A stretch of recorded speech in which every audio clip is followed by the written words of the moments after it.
What if I told you that every place she ever wandered, every cliff, every grain of sand, every unfamiliar sunrise, was never just a destination, but a seed?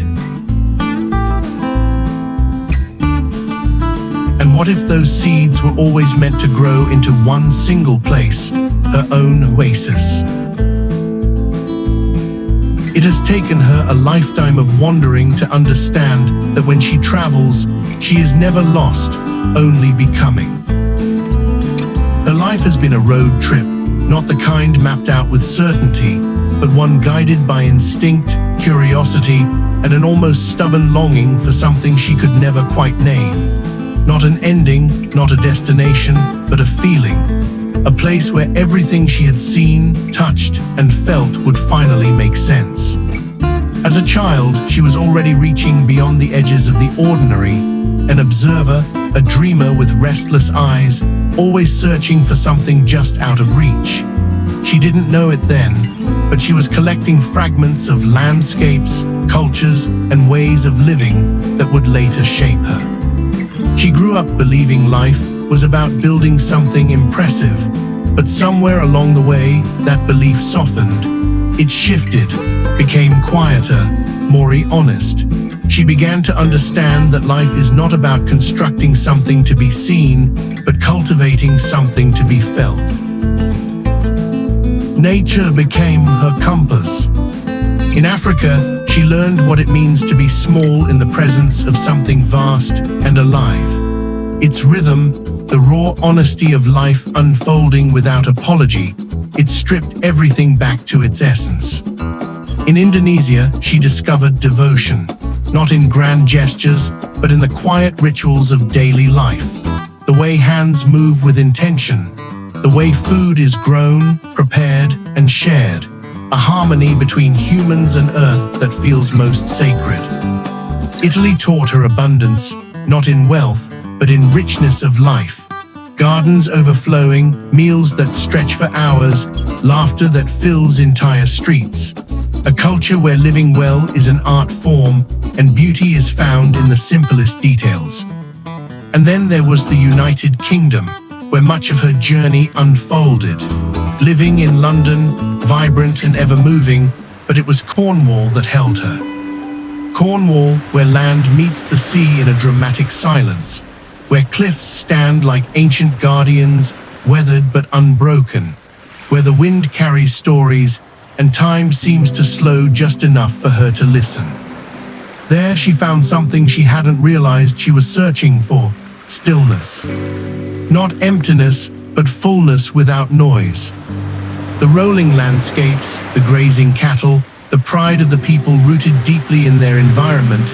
It is raw, very forward, but honest, unpolished, real, a place where homes are not built to impress, but to belong, where nature holds the power and insists it must be respected. It shifted something in her again. She used to think she was chasing something. A place, a feeling, a version of life that only existed somewhere else, far away, across oceans, hidden in cultures that felt richer, slower, more alive than the one she had in her home country. But she was never chasing, she was collecting. Collecting textures of life, the way the wind sounds different when it hits the cliffs in Cornwall, the way time stretches during long dinners in Italy, the quiet devotion woven into daily rituals in Indonesia, the raw, grounding energy of the earth in Africa. Each place left something behind in her, not loudly, but deeply. And somewhere along the way, without realizing it, she stopped wanting to belong everywhere and started wanting to create one place that holds everything. Because somewhere along the way, she stopped believing that a country could ever be the full definition of who she is. A place can shape her, yes. It can influence her rhythm, her habits, her way of seeing the world. And sometimes it reminds her of that in the hardest ways. Her country can make sudden decisions, choices she didn't make, choices she doesn't stand behind, choices that are not hers, yet she is the one who must live with them. And in those moments, people can become homeless in every sense of the word, not just without a place, but without a sense of belonging, of alignment, of recognition.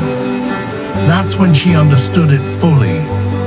A country can give her structure, it can give her language, systems, opportunities, and limitations.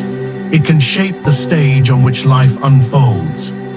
But it can never hold the entirety of her, because identity does not live within borders, and it never will. It moves, it evolves, it absorbs and stretches far beyond geography. Instead, she began to understand something much more powerful. That home is not a place you find, but a place you create. And she wants her own oasis to become that truth. Not tied to one land, but inspired by many. Not defined by culture, but enriched by it. Because cultures are beautiful. They are stories, traditions, ways of living that deserve to be seen, respected, and felt. But personalities are just as powerful. They are the lens through which she experiences everything. A world is the canvas, but she is the artist.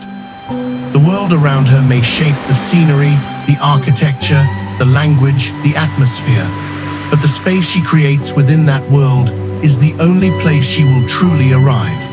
Her own corner, rhythm, and existence.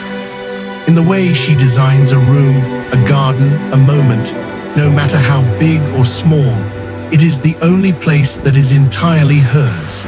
And how she chooses to share that with the world or keep it quietly to herself, that is entirely hers to decide.